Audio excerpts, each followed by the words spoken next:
Hello, everyone. Welcome. I'm so delighted to be here with you today for this week's Priestess Rise Up transmission. I know we're here at a different time today, so thank you for those of you that can show up live. But of course, all of you who are watching the replay, thank you so much for being here and for always just so generously sharing your energy. Even if you don't comment and even if you don't share in the chat, I can feel your presence. I can feel how committed you are to your divine mission. And of course, I do love it when you share. So if you want to, I see Roxana and this is Sharon. That's right. Sharon here and all of you who are watching the replay, feel free to add your comments. So I do want to say that the next two priestess transmissions, because I'm going to be traveling next week, are going to be at a different time. So next week it'll be on Monday, I think at 2:30. But if you are on my mailing list, you will receive the times, and then we'll be back after the next two to the regular Wednesdays at 2:30. So I just wanted to say that. So today we are going to talk about certainty. And I know if you receive my blogs that I sent through my email, you might have read about what I was talking about, like certainty, right? Divine certainty. And so I've been thinking about this a lot because as you've heard me speak of before, if you follow my work and if you're new to my work, welcome.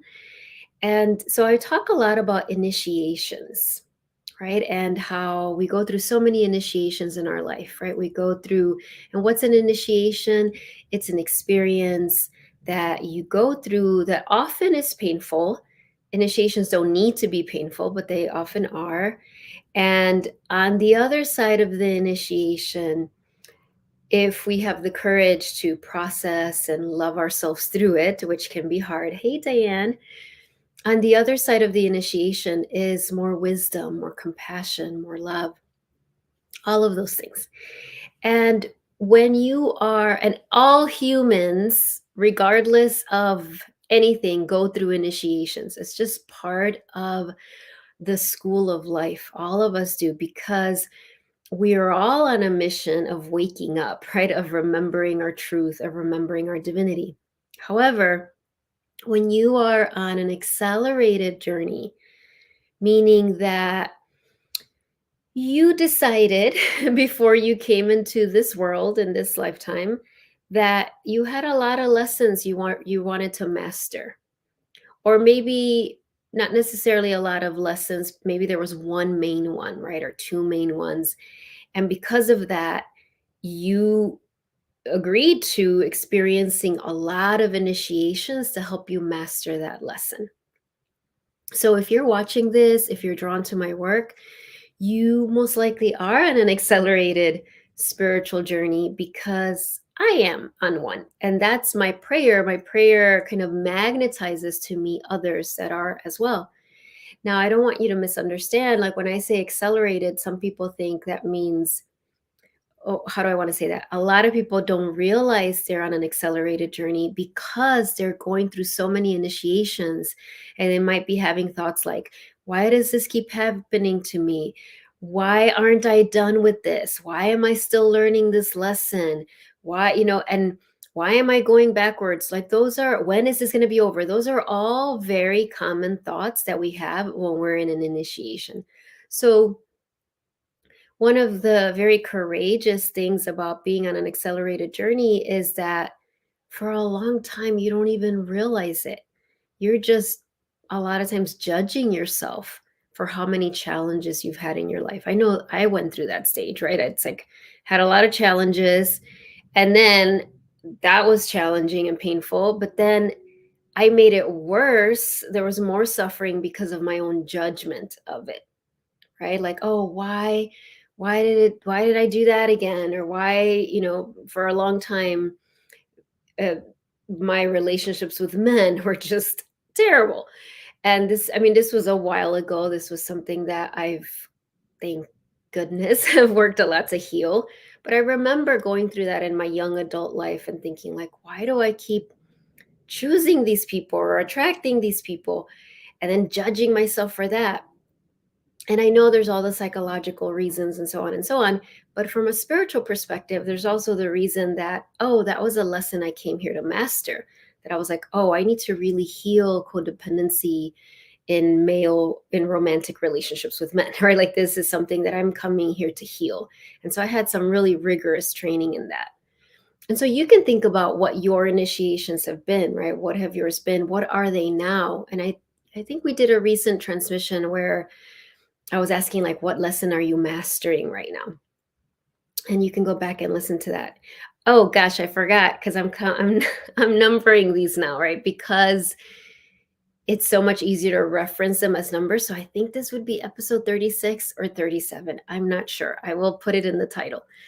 But so today we're going to talk about this from a little bit of a different perspective. And the reason I keep bringing this up is because the lessons are accelerating. Why? Because the world needs us, right? And it needs our light, needs our presence, needs our love. And whatever you are doing now to share love with the world, whether it's in your career or in your personal life, that's awesome and beautiful. And there's more that's needed. And so, because of that, we are like, it's like we're in an intensive, right? Intensive school. Like, all right, we're needed and we're the boots on the ground. We're needed in the front lines of this earth awakening, this planetary healing. And so we're going to be in an ongoing journey of initiation. But this is the thing, right? I started with certainty. One of the key components of any initiation is uncertainty. That's kind of how you can know you're going through an initiation, is if there's something in your life you're going through that feels uncertain, that you're not sure, is it going to work out? What's going to happen? There's uncertainty, which is to our egoic structure, and we all have an ego. Uncertainty is incredibly painful. It is like, depending on where we are in our spiritual maturity and in our spiritual practice and in our life experience, some egoic structures absolutely cannot stand uncertainty, right? So, what does the ego try to do? Control, stay very safe, do the same things, don't expand, don't take risks, don't stretch past your comfort zone, don't, just stay very safe because that will create certainty. And there's nothing to be ashamed of in that. That is literally how our ego structure is programmed. It's like a computer program that's like, must stay safe, must stay certain. And what does certainty mean to the ego? It means what it can measure, what it can predict, and so on, right? However, we are divine beings, right? Having a human experience. Our soul has a much wider perspective than our egoic structure. Our soul leads us on paths that our ego cannot comprehend. So, for example, when, back in 2009, when I left my job as a seventh grade teacher, where, my egoic structure liked that job. I mean, there was things that were challenging about it, don't get me wrong, but I had a regular paycheck, right? I had worked very hard to be at the point where I was at that moment in my teaching career, right? I'd almost been teaching for 10 years. I had my master's, I had my national board certification, I had gotten all these grants and awards, and I had just been awarded this very prestigious teaching award, right? I was getting all these like offers to come to universities and speak, and I had written some chapters in some education books, all things that my egoic structure loved. It was safe, it was predictable, it was secure. That's what I should have kept doing from my egoic structure's perspective, right? But then my soul shows up, because even though all of that was happening, I kept thinking like, why am I not happier? I should be happier. And, many of you have heard the story. I write about it in my first book, Answering Your Inner Calling. there was a moment in my classroom when I was teaching my seventh grade students, and I clearly heard my soul say, "It's time for you to leave." No, but that's not what the words were. It's like, "Your time here is done." That's how my soul said it. Your time here is done. And of course that led to a whole journey, right? And I share in that chapter of my book how it both felt so relieving, like, oh, that's why I haven't been happy, because my time here is done. I'm meant to move forward to a different direction in my career. But my ego freaked out. It was like, what? That makes no sense. There's complete uncertainty in that, right? And so that's like an example of an initiation I went through that had a lot of uncertainty. There's been many, many, many, many, many, many others. I'm going through one right now, right, as we're planning a big relocation, and there's a lot of uncertainty, right? And my ego structure can get really freaked out and scared, and want to control and want to go into what's certain. But because I have so much practice, and because I've led my clients through uncertainty, I understand, okay, I'm going through an initiation, and uncertainty is part of it. And when there's so much seeming uncertainty around me, like when I left teaching, what is going to be my job? How am I going to make money? Who am I going to work with? What exactly am I going to do? It was on and on, uncertain, uncertain, uncertain. What I had to learn was to lean into the certainty of my soul.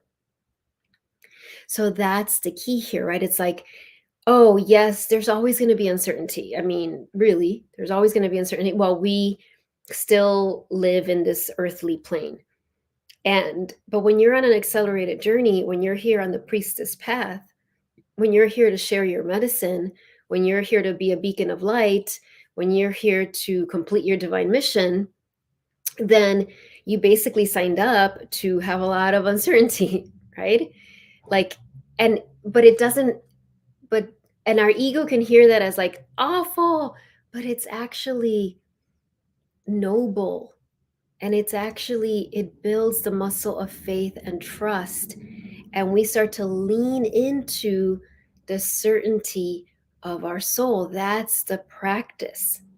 So as you know, um, as Greg and I, my husband and I kind of like decide between these two locations and all these things that are uncertain, and of course try to research to be as certain as possible, but also understanding, at least I really understand, that there's a lot of things that I know are just not certain. That's part of my initiation, is trusting my heart, is really being able to discern, okay, my heart is guiding me, guiding us to this location, and I trust my heart, my soul. It's gotten me to this point, and my ego structure is completely freaking out and trying to control. And that's okay, because that's what the ego structure does. So I'm going to lean into the certainty of my soul. That's what divine leadership looks like. That's what we are being called to do.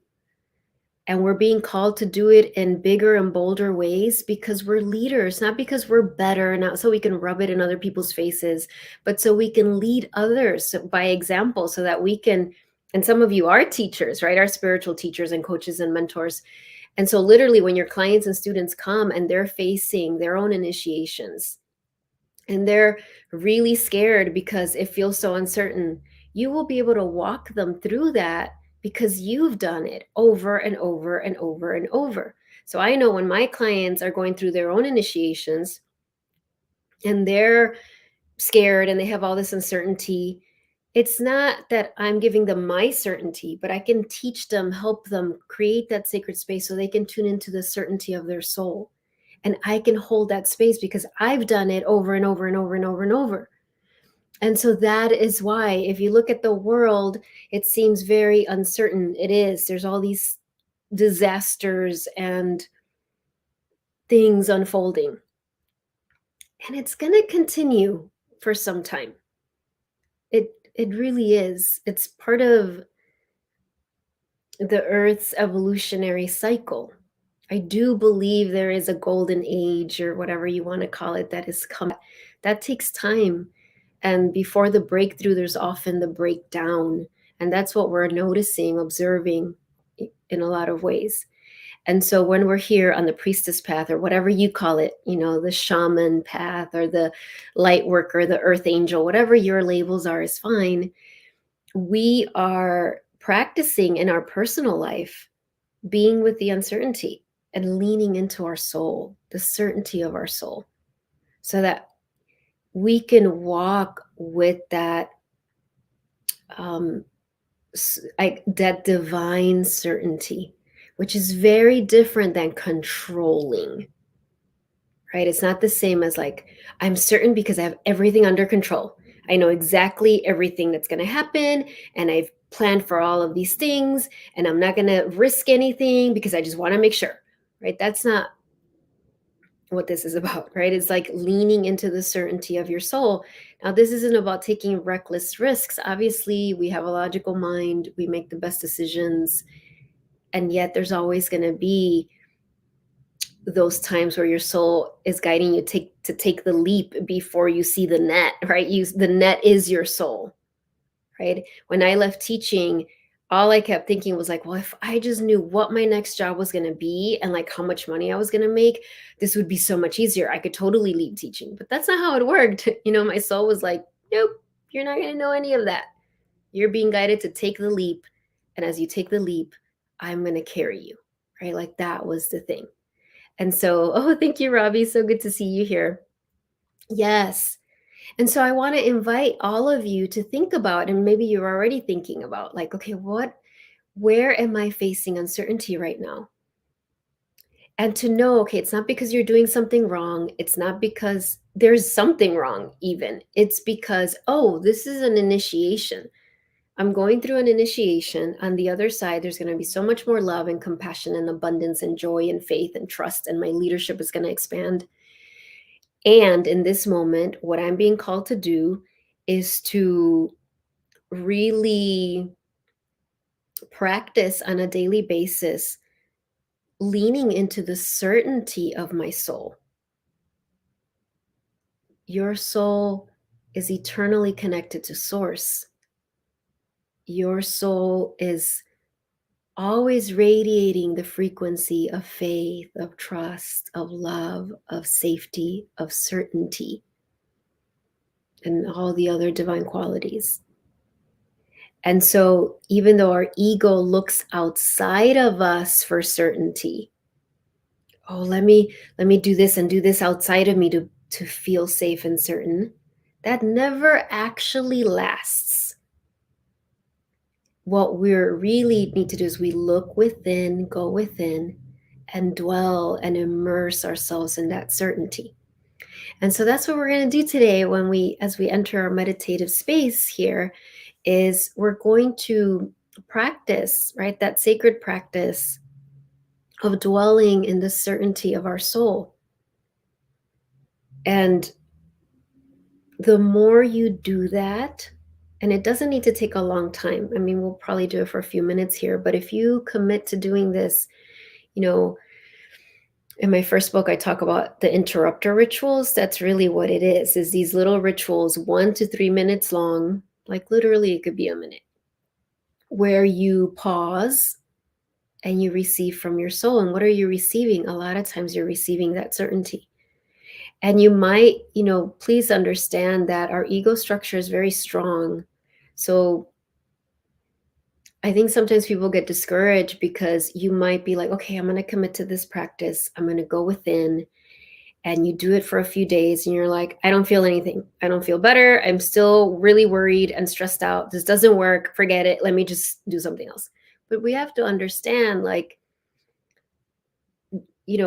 we've built a lot of resistance and old programming and fears and attachment to suffering and addiction to doing external things first before going within. So it's going to take some time. It's not that your soul isn't radiating that certainty to you. Your soul always is. It's we learn how to receive. It's like every time you do it, the resistance starts to soften, right? It's like, oh, and so if you committed, and this would be like an assignment I would give my clients, I still do, especially if they're just developing a practice, is like, okay, just like when you go to the doctor and the doctor might be like, okay, you need to take these pills 3 times a day. This is the same, except instead of pills, I might be like, what I'm prescribing to you, and of course, this is an invitation, you have free will, so you could always say no, is, 3 times a day, can you commit to, even for 1 minute? So that would be 3 minutes a day. So if your ego structure starts to say, I don't have time, please recognize that's just your ego structure that's freaking out, right? Because like our ego structure is deathly afraid of our divinity. It really is. It's like, I don't understand it. And I feel that if you connect to the divine, I'm going to die. The ego structure thinks that, because that is what happens. Eventually, our ego structure dissolves. So if I say for, 3 times a day, morning, middle of the day, and at the end of the day, just 1 minute where you bring your hands to your heart, you take some breaths, and you can just say a simple, like, okay, I'm willing to receive. I'm willing to receive your certainty. And you don't put any pressure on having to feel amazing or get some amazing message or see rainbows and unicorns. You're just like, I'm just committing to this 1 minute, just receiving. And you commit to that for 21 consecutive days, I can absolutely assure you that things will shift. You will start to notice that. Now, if you're hearing this and you're like, I totally already do that. I meditate 30 minutes a day. I do all the things. Well, then for you, the assignment is, what's the next refinement for you? Right? Sometimes it's actually harder when we have a spiritual practice to recognize, oh, I'm being guided to refine it. It doesn't necessarily mean more time. So I know for me, that's something that I have to be really mindful of, because I mean, my job is spirituality, right? So I'm immersed in it all the time. I have altars all over the place. I have Mother Mary everywhere. I have oracle cards and crystals and bowls. I mean, it's like, it's in my face. I'm immersed in it all the time. So it can be really easy for me to be like, oh, I've got it. I'm meditating every day, which I am. But it doesn't mean I've got it, right? It means, like, for me, the question is always like, what's the next level refinement? What is the next thing for me? Interestingly, for me in this moment, one of my spiritual practices is really working out resistance training. It's like my soul's really like, you need to build up your muscles. I mean, like, relatively speaking, like, strengthen your muscles, I should say. Muscles are part of the root chakra, right? Because this is going to help you ground as you go through all these changes and shifts.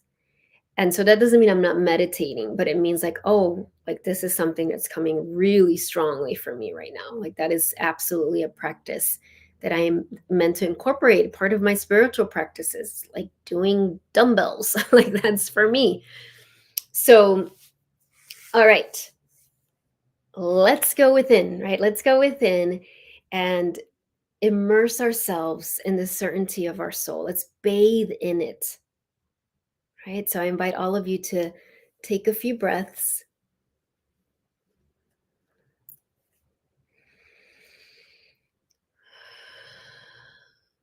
and let yourself really settle into your body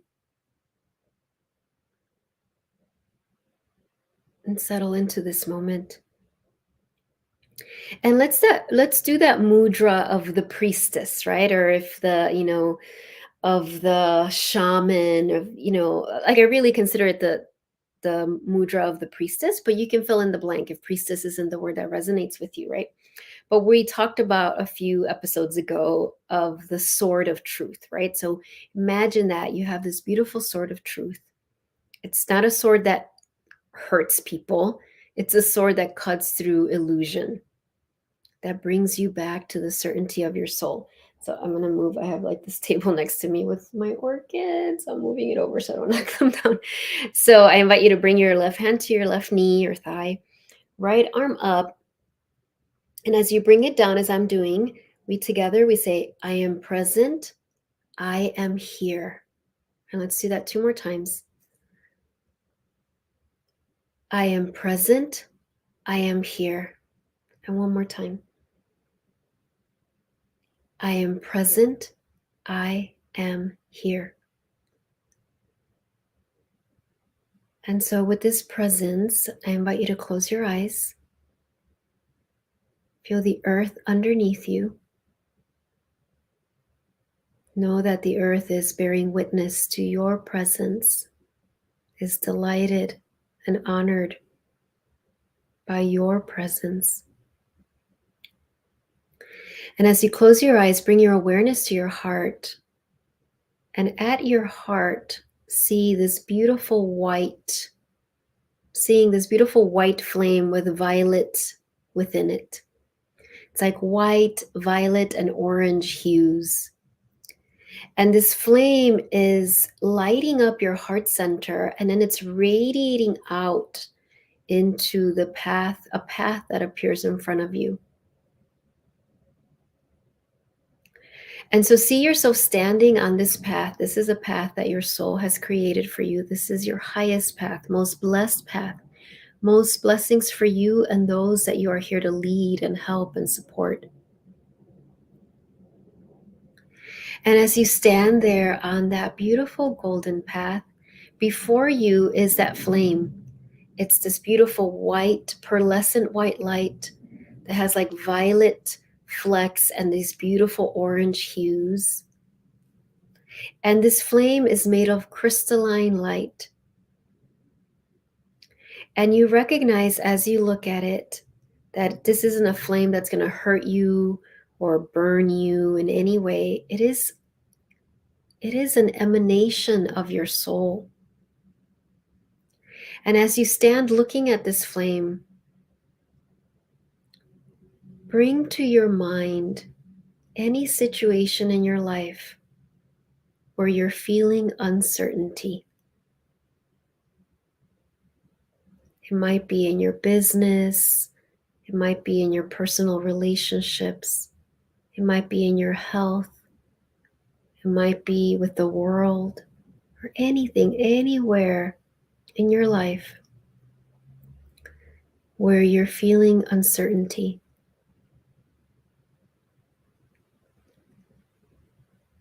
And as it comes into your awareness, whatever this is, maybe it's more than one thing,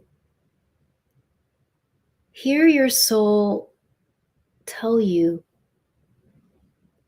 that that is an area of your life where you are being initiated into your next level of mastery, your next level of growth, your next level of love and compassion. Even if you think, I have no idea how that could be true, I hate what's happening, all of those thoughts can be there, but listen to your soul, remind you of that, like, oh, this is my next level of mastery, of love.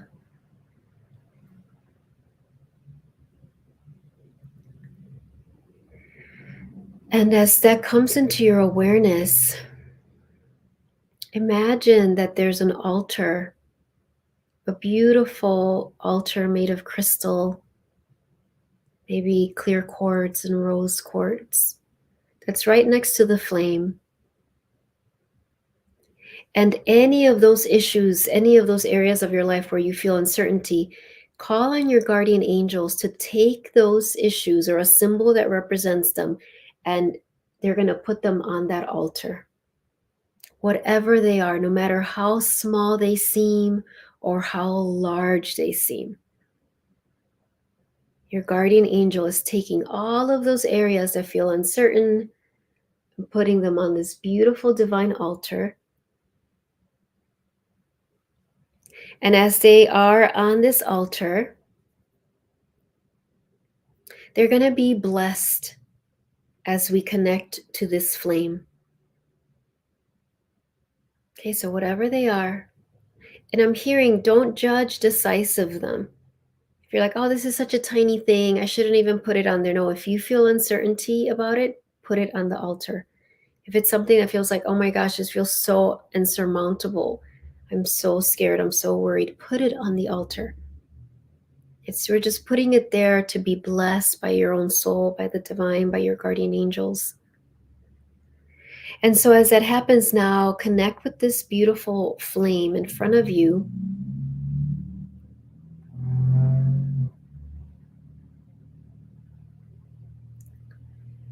And this flame starts to shift.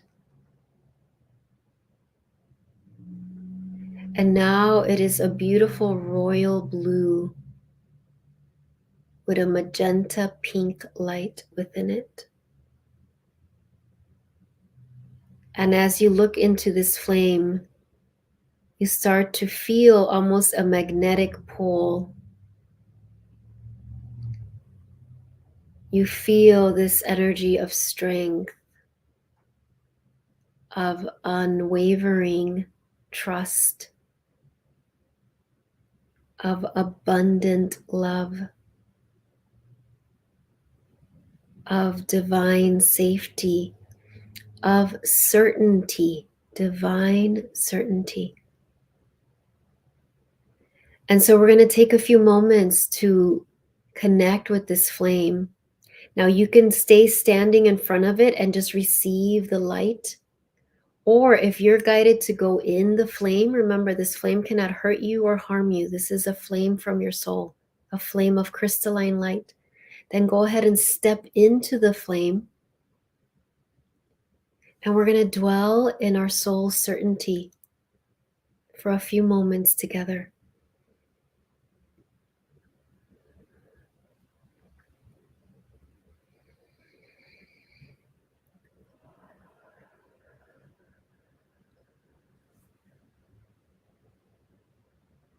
If any parts of you have resistance or fears, just welcome your guides, Mother Mary or Kuan Yin, Ascended Master Jesus or Buddha, any guide that you're led to connect with, to bring comfort to any parts of you that are scared. And then see if you can let yourself dwell with this beautiful sapphire blue flame with magenta, a magenta flame within the flame.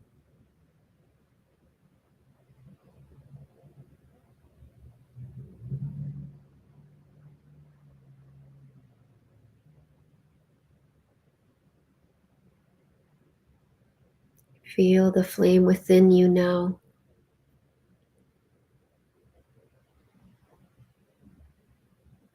This flame of certainty, divine certainty.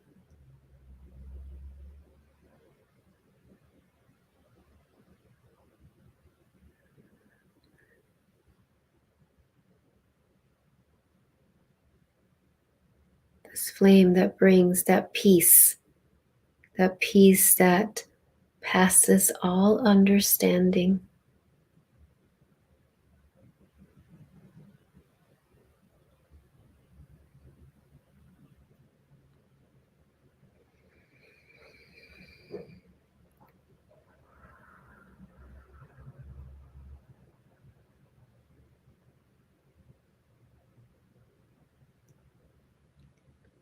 And as we get ready to conclude, ask where that flame wants to remain. Is it going to go into your heart? Is it going to go in every cell of your body? Just notice where the flame wants to reside.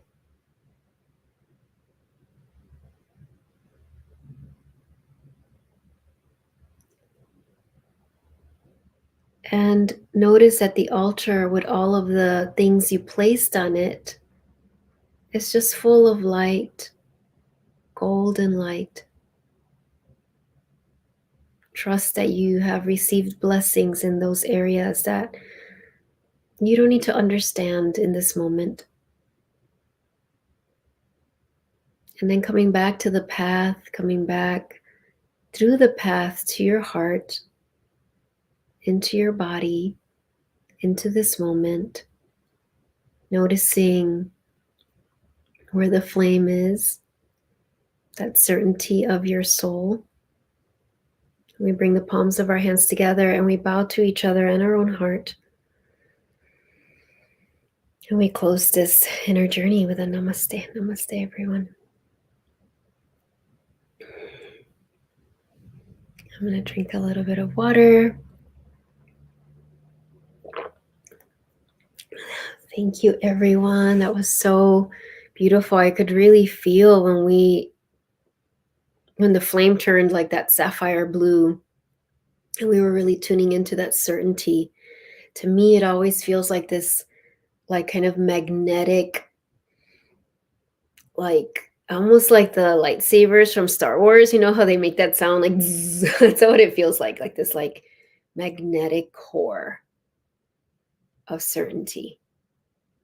And yes, I might have all these doubts and da da da, but if I can remember to come back to it and be fed by it, it just makes all the difference, right?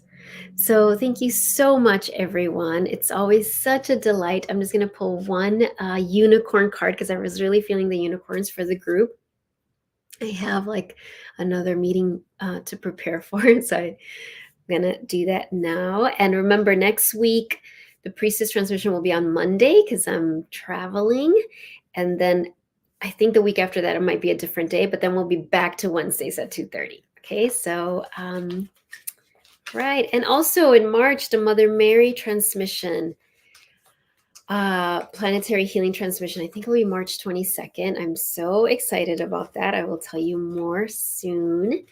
So let's go. And of course, if you're interested in exploring, exploring my 1-year mentorship program, this is a totally new offering that I'm having. I've ended all the others. This is it. This is the 1-year coaching program. If you want to do a free consultation to talk about it, I would love to talk to you about it. I've had the most delightful, amazing people sign up already for it. And I know this is a huge year for me of transformation, like every year is, but this is like really, really. So I know everybody who's drawn to this, everybody who's taking this year journey with me, oh my gosh, so much love, so much blessing, so much abundance, so much growth, so much success. I'd love to mentor you through that. All right, unicorns, what's the message for the group, for everyone here live and everyone catching the replay? Perfect. What a powerful looking card. Okay, number 10. This is from Magic of the Unicorns by Diana Cooper. Access your gifts, explore your treasure chest, accept who you truly are. Look at this, and look at all those symbols. First of all, that beautiful unicorn, and then there's the ankh, and then there's a treasure chest, and then there's like a dragonfly and a blue rose, and I think there's a violin. Like, what? Look, accept your gifts. So really, if you're gonna take me up on that 21 consecutive day, like, hey, let me go and dwell in the certainty of my soul. This is what's gonna happen too. It's like you'll be able to receive more and more of like, oh, what is the gift that's getting activated for you right now? Like, what's the gift that's getting up leveled? Because people need your gift so much that your soul's like, hey, I know you have this gift, but I'm about to like up level it so much so that you can reach that many more people and help that many more people. Yes, thank you, Roxana. All right, and this is number 10. All right, have a wonderful rest of your day, everyone. I will see you soon. I'll put links in the description when I get to that. And if you're not signed up for my newsletter, I would love for you to, so you can just kind of keep up with all the amazing things that are coming up. Bye, everyone.